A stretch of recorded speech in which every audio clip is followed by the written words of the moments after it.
Le ping-pong est devenu à peu près nul dans ma vie le jour où mon petit frère est devenu plus fort que moi. J'ai décidé de boycotter ce sport de merde. Mais pour des millions de Chinois, ce sport est quelque chose de sérieux.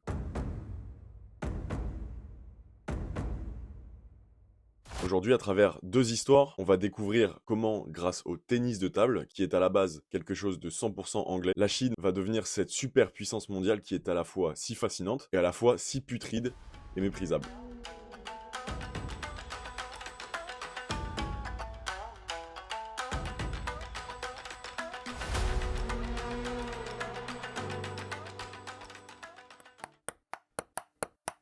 Fin 19e siècle, alors que la dynastie des Qing gouverne sur la Chine, les puissances colonisatrices européennes qui exercent un pouvoir d'influence, notamment la Grande-Bretagne, introduisent la notion de sport dans l'empire du milieu. Dans les grandes villes où l'influence occidentale est présente, la gymnastique et l'éducation physique apparaissent. Les premières associations sportives, à l'image du modèle européen, se créent dès les premières années du XXe siècle. En 1912, la République de Chine essaye d'endiguer l'influence européenne en proposant plutôt des activités sportives traditionnelles chinoises. L'apprentissage d'arts martiaux est encouragé, le but c'est de promouvoir la nation et de créer une fierté nationale à partir du sport. Apparaîtra ensuite la République populaire de Chine. Ce qui est marrant sur cette chaîne, c'est qu'on voit souvent la même chose. Les gouvernements instrumentalisent le sport pour exercer leur influence sur le peuple.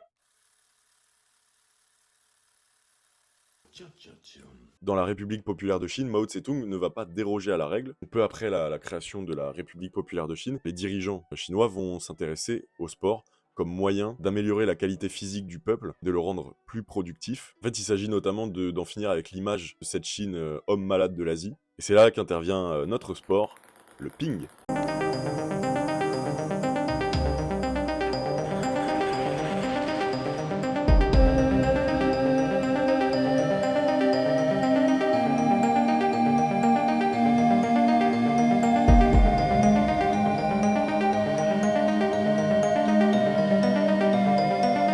Comme je vous ai dit, à la fin du 19e siècle, il y a un sport qui se popularise pas mal en Grande-Bretagne, le ping-pong.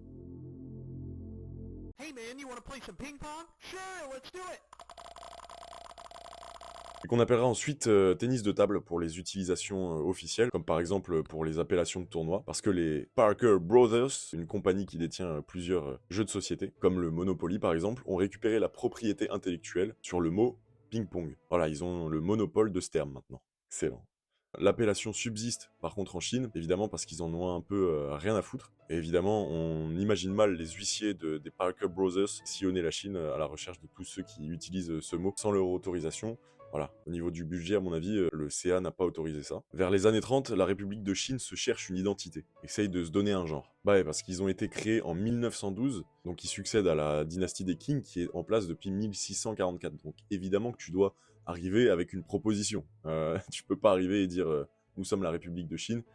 Voilà, faut proposer quelque chose. Ça se voit qu'ils se cherchent parce que regardez-moi ce drapeau absolument hideux. Voilà, il y a aucune DA, ça représente les 5 peuples, c'est assez sympa, mais j'aime pas. Et donc, dans cette quête de personnalité, le journal de Shanghai fait un sondage pour savoir quel sport doit être proclamé sport national. C'est le foot qui est l'heureux élu, mais tout s'est pas passé comme prévu, je crois. De toute façon, même si le foot avait été élu, Mao Tse-tung, quand il arrive en 1948, il déclare officiellement que tous les sports occidentaux sont décadents, sauf le ping-pong, parce que Mao était tout simplement passionné par ce sport de raquette. Un jour, il dira même considérez la balle comme la tête de votre ennemi capitaliste, tapez dedans avec votre raquette socialiste et vous aurez un point pour la mère patrie. En 1959, les planètes vont s'aligner. Rong Gotsan, qui a 22 ans à l'époque, devient le premier chinois à remporter une compétition internationale, toutes disciplines confondues. Et là, vous allez me demander dans quel sport. The ping. Rong Gotsan, c'est un petit gars qui est né dans le Hong Kong britannique et qui a appris le ping-pong sur le bureau de son père. Parce que de toute façon, à l'époque, c'était comme ça qu'on faisait. C'était simple, hein, il suffisait d'une table à la con, tu faisais un filet avec des livres. C'est pour ça que le ping-pong, d'ailleurs, était hyper populaire parce que les infrastructures disponibles, enfin nécessaires, sont hyper simples à trouver. Comment fabriquer une table de ping-pong facilement? Et sa victoire, grâce à la prise porte-plume d'ailleurs, que Félix Lebrun utilise aujourd'hui, tombe très bien, parce qu'on fête les 10 ans du règne de Mao Tse-tung, et tenez-vous bien, le bilan est catastrophique.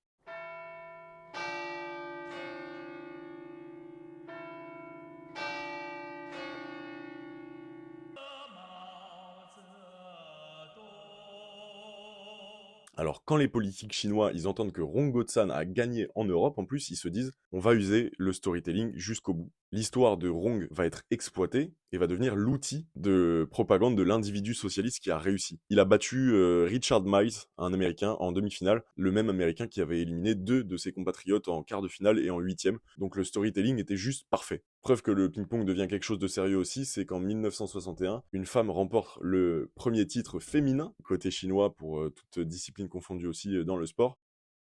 Alors que son histoire va être réinventée à des fins totalement de propagande. La véritable histoire de Ronggo-san, c'est celle d'un Hongkongais qui a appris le ping-pong sur le bureau de son père, comme je vous ai évoqué, et ensuite sur la table de son travail à Hong Kong. Rong était libraire. Et quand t'es libraire et que t'as rien à faire, et tu fais du ping-pong.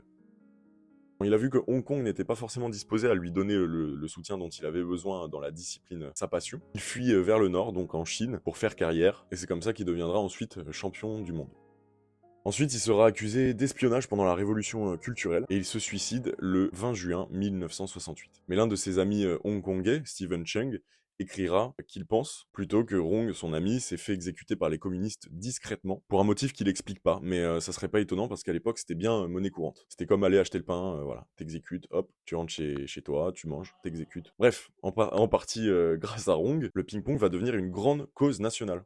L'outil d'éducation des masses du régime communiste de Mao. Les Chinois remportent tous les titres mondiaux de 1959 à 1965, ce qui fait 4 titres mondiaux, dont 3 remportés par le grand Chuang Tse-tung, un régène de Mao Tse-tung. Et malgré un passage à vide de 1967 à 1980, puisque c'est la révolution culturelle, Mao exhorte la jeunesse à se soulever, et la révolte se transforme bientôt en une déferlante de persécutions et de massacres. Le bilan est catastrophique.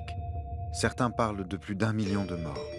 Mao Tse-tung est un grand dégénéré. Bref, quand le tennis de table va revenir au premier plan pour la Chine, le tennis de table va servir de soft power. Ça va devenir même un argument international parce que les athlètes chinois vont faire des visites à l'étranger pour parler du ping-pong, mais derrière ça, évidemment, on sait que c'est pour se montrer.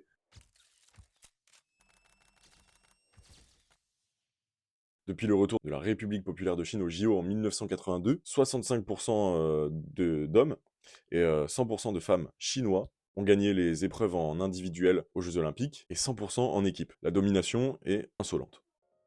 Alors pourquoi sont-ils si forts? C'est parce que le pays est extrêmement peuplé, évidemment, parce que les sélections et les entraînements sont intenses et hyper rigoureux. Ils pratiquent 3 heures par jour, 6 jours sur 7 en école de ping-pong depuis le plus jeune âge, une répétition clinique des gestes jusqu'à ce que le geste devienne parfait. Ce qui donne aujourd'hui 4000 professionnels chinois, soit 30 fois plus qu'en France. Il y aura ensuite plus globalement une utilisation géopolitique du sport par la Chine, puisque le sport devient de plus en plus médiatisé à la fin du XXe siècle. Le but étant d'asseoir sa supériorité en tant que nation devant le monde entier, voilà, contre le bloc soviétique, contre aussi le bloc américain. Ce qu'ils réussiront d'abord à Sydney, en 2000, puisque la Chine finit pour la première fois dans le top 3, et en 2008, la stratégie arrive à son terme, puisque la Chine remporte le tableau des médailles de ses propres Jeux Olympiques à Pékin.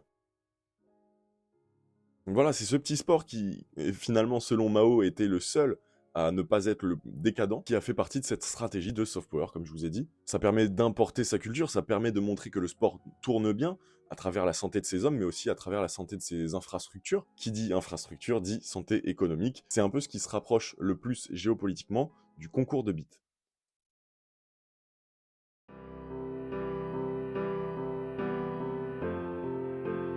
Pour la deuxième histoire, avez-vous déjà entendu parler de la diplomatie du ping-pong? Si vous avez déjà vu Forrest Gump, vous avez sûrement dû voir cette scène. The special services, traveling around the country, cheering up all them wounded veterans and showing them how to play ping pong.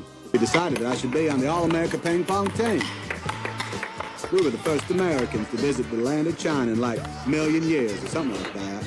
Somebody said world peace was in our hands, but all I did was play ping pong. Si vous n'avez pas vu Forrest Gump, vous venez donc de voir une scène de Forrest Gump avec le légendaire Tom Hanks. Donc à travers lui, va être racontée la grande histoire politico-militaire des États-Unis de 1950 à la fin des années 1970 à peu près, donc en pleine guerre froide et avec évidemment la guerre du Vietnam. Si je vous passe cette scène, c'est parce qu'elle raconte de manière décalée l'épisode de la diplomatie du ping-pong. Pendant les années 70, Nixon et Mao se sont bloqués de tous les réseaux, même Vinted. C'est dire qu'ils faisaient la gueule. Tout ce cirque parce que pendant la guerre de Corée en 1953, les Américains supportaient plutôt la Corée du Sud et les Chinois supportaient plutôt la Corée du Nord.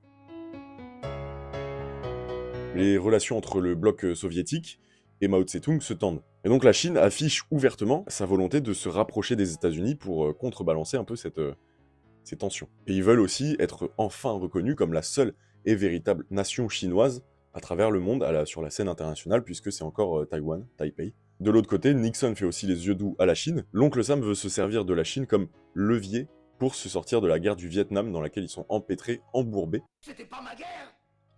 Mais aussi pour contenir ses relations tendues avec l'URSS. Les planètes sont alignées, Nixon envoie un message à Mao. Tard le soir, tu dors ? Pas de réponse. Jusqu'à ce que le ping-pong intervienne. En 1971, le Japon accueille à Nagoya les championnats du monde de tennis de table, attention. Et pour la première fois depuis 1966, c'est-à-dire la révolution culturelle, la Chine envoie hors de ses bases des sportifs.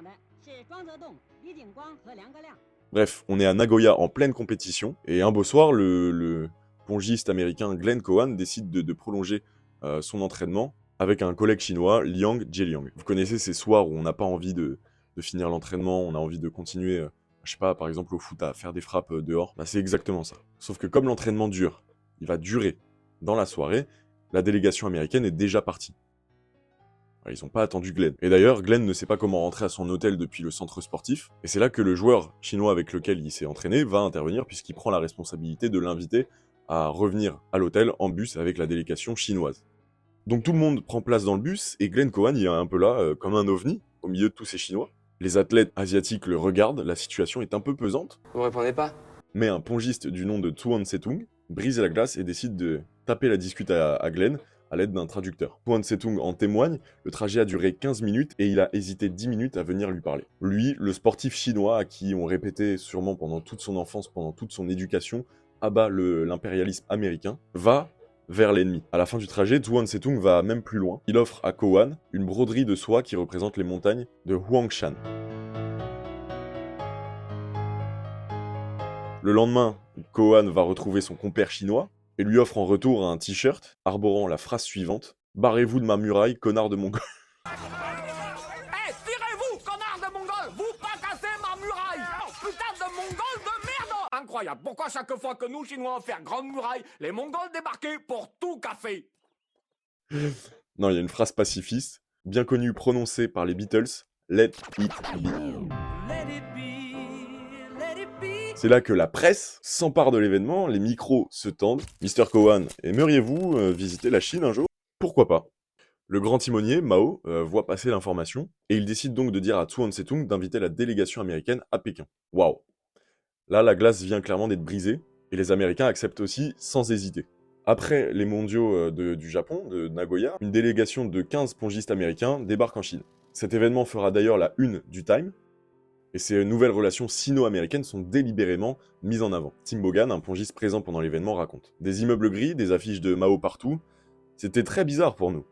Ils étaient bien meilleurs, mais nous laissaient gagner des matchs pour ne pas nous humilier. S'il y avait 11 matchs, ils en gagnaient 6. Les pongistes américains seront ensuite reçus par Zhou Enlai, le premier ministre de Mao, au Grand Palais du Peuple. Il déclarera « Vous avez ouvert un nouveau chapitre des relations entre le peuple américain et le peuple chinois ». Pascal Boniface, l'un des grands Manitou français de la géopolitique, déclare sur cette affaire « La voie sportive avait été utilisée comme outil diplomatique pour rapprocher les deux pays dans une diplomatie parallèle qui n'engageait pas directement les capitales en cas d'échec. » En 1972, Nixon rencontre Mao en Chine, à Pékin, un petit bond en avant le grand, puisqu'en 1979, les USA reconnaîtront officiellement la République populaire de Chine au détriment de Taïwan. Pour ce qui est des sportifs, Glenn Cowan aura un destin un peu tragique, puisqu'il mourra en 2004 dans une chambre d'hôtel. Lui, qui avait été considéré comme la rockstar du ping-pong, a un peu mal géré cette pression un peu médiatique, sombrant peu à peu dans la drogue. À 52 ans, il mourra donc d'une crise cardiaque. Tuan Setong, lui, deviendra l'un des chouchous de Mao, jusqu'en 1976, date de la mort du grand timonier. Tuan sera ensuite emprisonné et forcé à l'exil, jusque dans les années 80 où il sera réhabilité sur le sol chinois, et après il consacrera sa vie au ping-pong,